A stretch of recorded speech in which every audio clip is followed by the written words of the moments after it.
आखिर कान में अंगूरी डाल के गाँव चले काहे गाँव यह समाज के लोग काहे गाँव यही समाज के लोग हर अंचल में काहे गाँव यही समाज के लोग Mauritius, Uganda, Suriname, new Jersey, जहां तक मैं आपके अपने आंखों से देखा हूं दुबई, मेरा सास की दौरे होते तो हमारे साथी जाने लगा कहल यहाँ बताए ना ही कहल है ताना मारल है के काट दिया वो भाजपाई हुआ ना ये सब विदेश में जाला गया तो हम के लिए मनमोहन सिंह गौली तो कांग्रेसी रही बहन जी के समय पूरे उत्तर प्रदेश के 51,000 शासन के इनाम रहल बिरहा 40 लोक कलाओं में पहला स्थान लाया। मेरी औकात बड़ी छोटा है तब बसपाई रही।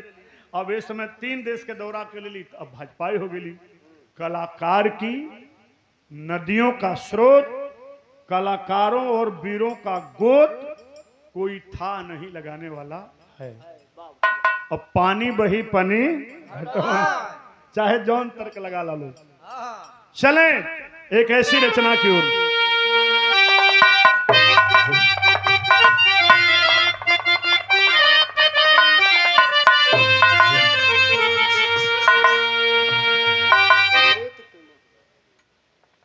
एक समय ब्रिजराज अरे कुंदन बन में महाराज रास रचाई के नचावा सुंदर नाच।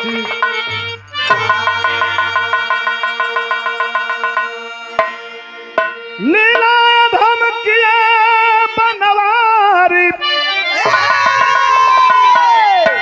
चढ़ के जाए कदम की डारी कैला नाग नथैया पद कंडुक गमखा। बड़ी ही साधारण रचना है। बिरहा का प्रादुर्भाव प्रयाग में हुआ, काशी में हुआ, अकारण नहीं हो गया। जब भगवान कन्हैया रणछोड़ कहे गए, गोपी ग्वाल बाल उनके याद में सिसकते रहे। डॉक्यूमेंटेशन ऑफ बिरहा। और जहां जहां पानी की खोज में अपने पशु मवेशियों को लेकर गए, अपना साधन बना लिए, खासकर गंगा जमुना के द्वाबे में, और कोसी तक गए तो पटना से लखनऊ के बीच में बिरहा, उत्तरी नेपाल और कोसी सहरसा मधेपुरा में भगत, हिंडन और यमुना के कछार में दिल्ली के 250 किलो की सर्किल मीटर में रागिनी अहिर जाट गुजर। और यहीं के लोग जब उधर गए नर्मदा की तलहटी में तो वहां से जो माइग्रेट होकर के रायपुर गए, वहां पंडवानी। ये बिरहा के चारों खंड। और यहाँ जो घराने हैं, इन लोगों ने अपनी शैली अपनाई। जो काशी में वाद गुरु बिहारी के घराने थे, अपनी शैली अपनाई, और वहीं से फुट करके मौला दलगजन बिहार तक की शैली अपनाई। It is researchable point. यह शोध का विषय है कि आखिर गोचारण संस्कृति करने वाले लोग एक ही समाज के लोगों से इसका संबंध गहरा क्यों है। वह संबंध महाभारत कालीन है। Professor Kamlesh Tripathi, professor Sadanand Shahi, professor Adya Tiwari, professor Namvar Singh, professor Kedarnath Singh, professor Kashinath Singh, professor Chauthiram Yadav, दुनिया के हिंदी के बड़े विद्वानों ने जब इस सिनॉप्सिस को देखी कि बेटा हम लोग कोशिश करते रहे, इसको कर नहीं पाए, और तुम इसलिए कर रहे कि इसमें जीवन तुम्हारा है। तो मैंने दादा राम कैलाश जी से पूछा, क्या औरत जो हम लोग गावत थी, हम लोग कहानी बनाए कि वह धुन गाय दी जा हमन के समय भी रहा। हीरा लाल जी को कहे बाबू भगवान कन्हैया से जुड़ल, आखिर राम के लड़ैया में ना पैबे रौड़वा, चाहे कितनो होबे बलवान, और सुनवा के लंका तोर माटी में मिल जाई, तोड़ दी है राम जी लाले लाले घोड़वा पर लाल चढ़वैया, उजरा पर श्री भगत। कन्हैया के लिए कहा गया, कन्हैया से जुड़ा हुआ था। आज है क्या? उनके बाल लीला का चित्रण है और विरह वियोग का चित्रण है। बड़ी साधारण गीत है। भैया तो कहना कि वह गाना गा दिया, जीवन एक भूल है, गुलर का फूल है। हंसना मुरझाना प्यारे आदम वसूल हमके भी 22 साल पहले तक है, इन्हें याद है। लेकिन वो समय दूसरा था, ये समय दूसरा है। वो साल दूसरा था, ये साल दूसरा है। मैं उससे अच्छी रचना आपको बताने जा रहा हूँ। कन्हैया की लीला को देखकर सखियां याद करके फूट पड़ती हैं, तो लिखना पड़ा। काछे कमर में कछनिया गिरवर धारी नाचना, काछे कमर में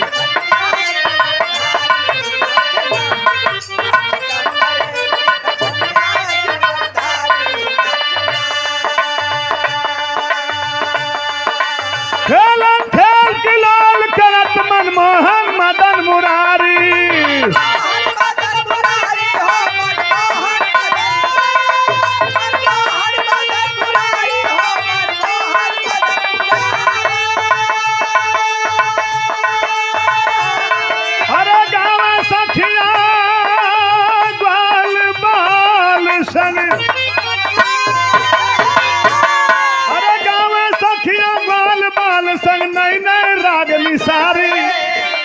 राधा प्यारी नाचे कदम के डारी नाचे, धई के होठवा पे मुरलिया पारा पारी नाचना।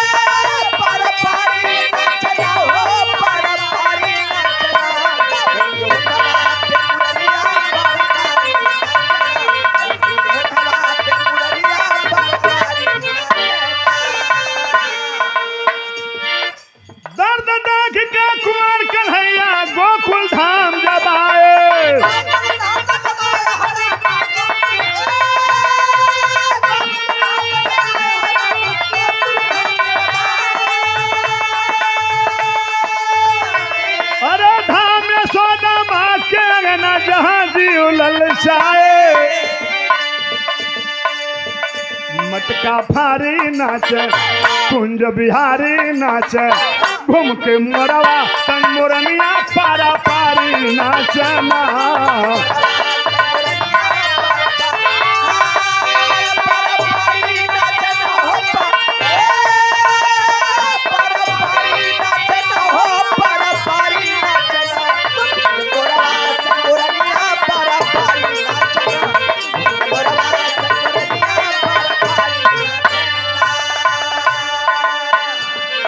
खबर लगी जब कंस मामा को पुतना को भिजवाया है, अरे बालेपन की जितने बचा अरे सबको विष पिलवाया है।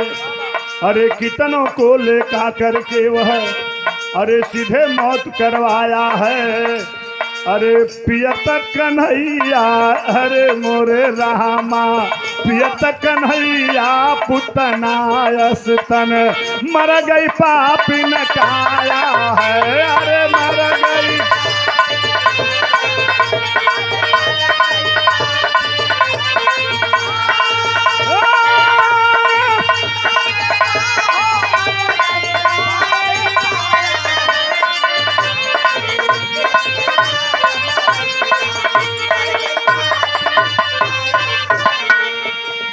पुतना जब पिलाने के लिए गई है, चूसते जा रहे हैं स्तन को, और वह पैर पड़पड़ा करके ऊपर करते हुए चोर की आवाज लगा रही है, खिलखिला करके करवट मार करके हंस रहे हैं कन्हैया।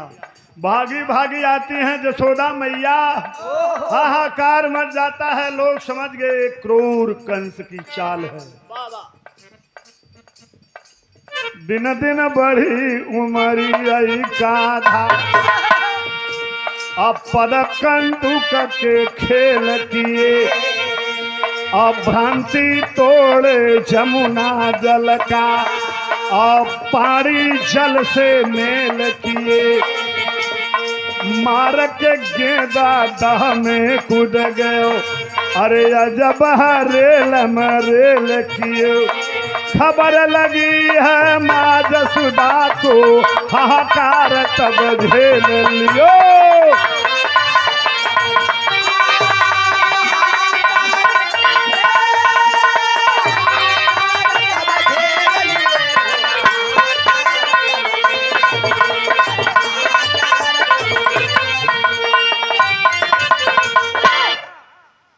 जानबूझकर गेंद मारे।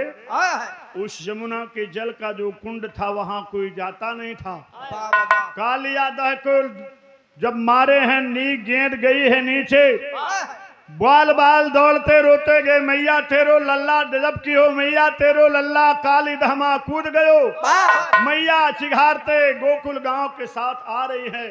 इधर नट नागर गोपाल चतुर्भुज कालिया नाक के नाथ कर और पैर पर खड़े होकर बंसी बजाते मुस्कुरा रहे हैं।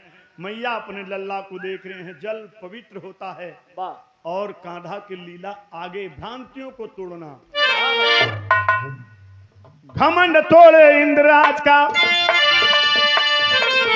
खरी गाल जाता था। अरे सुरापान कर मदिरा के संग गौ भक्षण करवाता था। अरे एक गाय रोज कमी हो रही। अरे यदु वंश का नाता था। अरे गाय बचाए गोकुल वालो, गाय बचा लो गोकुल वालो, यही श्याम का नाता था।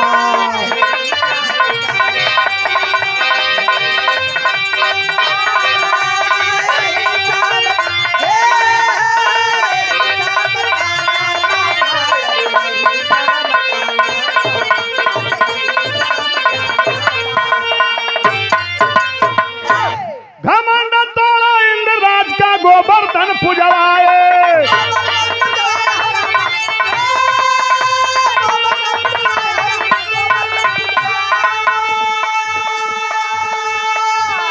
अरे अतिवृष्टि जब हुई है भारी, तब कनिष्का लहराए। गोवर्धन धारी नाचे, कृष्ण मुरारी नाचे, तले के अंगुरी पर गोवर्धन फिर ललकारी नाचे, नाले के अंगुरी पर।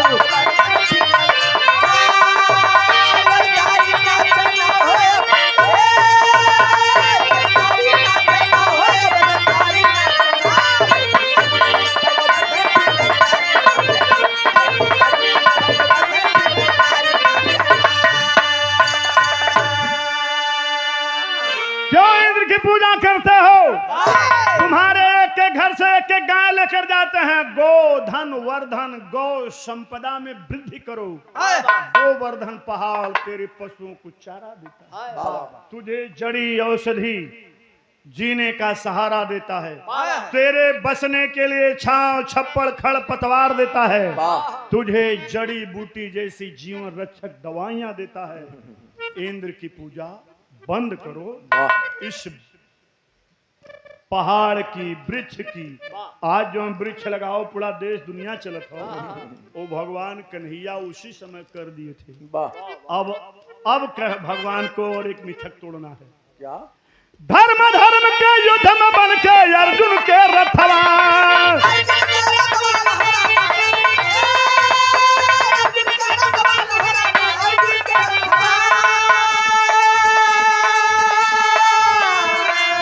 भाई भाई के सीने में,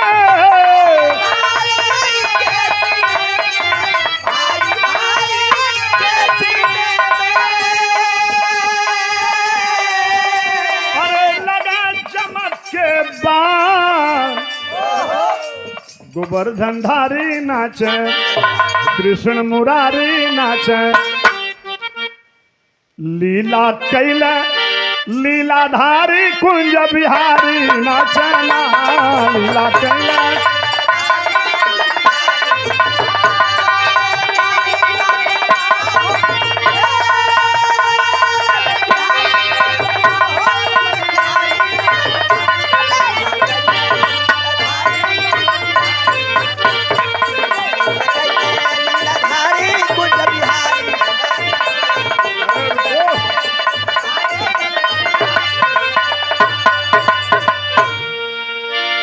अर्जुन पीछे हट रहे थे।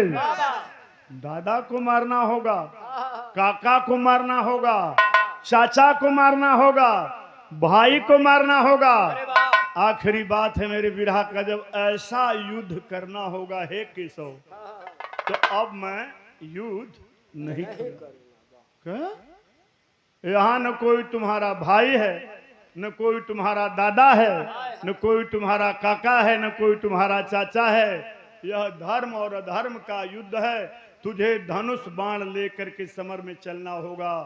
जो कुछ हूं मैं हूं। जब भगवान कन्हैया सब कुछ कर लिए, धाम गोकुल को छोड़ दिए, बने द्वारिकाधीश, तब याद कन्हैया कह कर करके रोवा नर और नारी।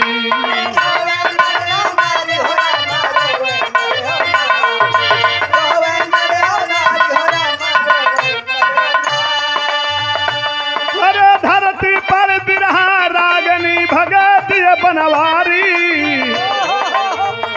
गुरु बिहारी नाचे तब बनवारी नाचे। सज गई पिरहा की फुलवारी, मदन मुरारी नाचना।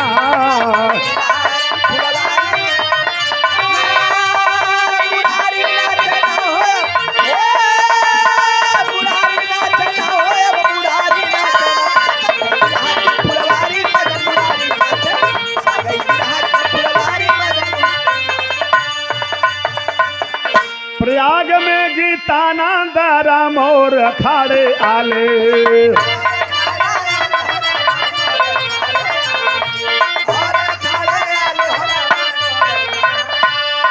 राम हित भूलू हृदय राम, राम हित भूलू हृदय राम, बिरहा बेमिसाले। बिहारे मौला दल गजन की सज कियारी नाचना।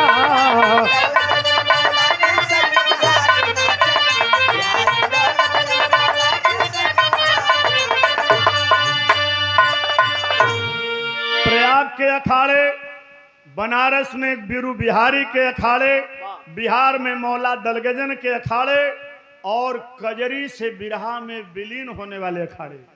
जय अखाड़, लालता, हबीबुल्लाह, ये जितने घराने हैं, दिल मोहम्मद, राम सेवक सिंह, शिव बदंसी आदि, भगवान श्री कृष्ण के उस राग को विरह के रूप में, सबकी अलग अलग आज विरह की भाषा। तो राग बिरह बिरहा की भाषा गागे गुरु है सारे।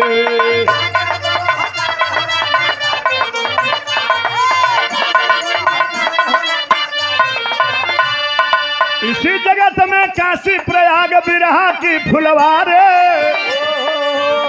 मन्नू गावे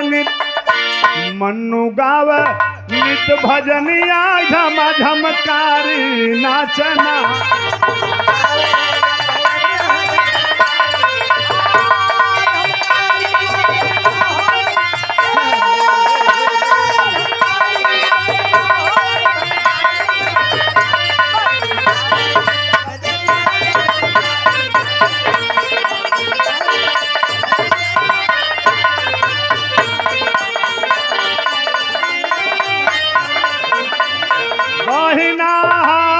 प्रयाग है आला, बाया काशी बना मतवाला। बिना दुई हाथ के ना बाजले करता।